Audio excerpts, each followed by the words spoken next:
In the light off history ইতিহাসের আলো YouTube চ্যানেলে সকলকে শুভেচ্ছা জানিয়ে তৃতীয় সেমিস্টারের অত্যন্ত গুরুত্বপূর্ণ একটি ভিডিও, সেটা হচ্ছে আফ্রিকার অন্যান্য জায়গাগুলোতে কিভাবে পর্তুগিজরা ক্ষমতা দখল তার প্রয়াস সংগঠিত করেছিল এবং সাম্রাজ্যবাদকে বাড়িয়েছিল।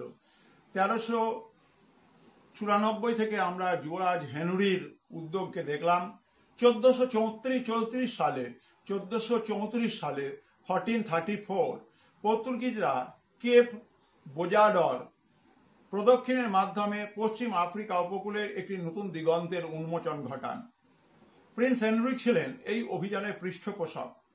তাছাড়া বছরের পর বছর ধরে হেনরি ম্যাডিয়া অ্যাজোরেস দ্বীপসমূহ দখল করে আফ্রিকার পশ্চিম উপকূল বরাবর দক্ষিণ দিকে তারা এগিয়ে যেতে সক্ষম হন এবং আমরা দেখলাম যে আলফানসো পঞ্চমের আমলে পর্তুগিজরা স্যাওটম এই দ্বীপটাকে দখল করে সেখানে আখের চাষ শুরু করে এবং এইখান থেকে আখের চাষের সঙ্গে সঙ্গে কৃতদাস ব্যবসা এবং সেই কৃতদাস ব্যবসাকে কাজে লাগিয়ে মুনাফা অর্জন অর্থাৎ অর্থনৈতিক সাম্রাজ্যবাদ আমরা এই জায়গায় পর্তুগালের নেতৃত্বে সংগঠিত হতে দেখি।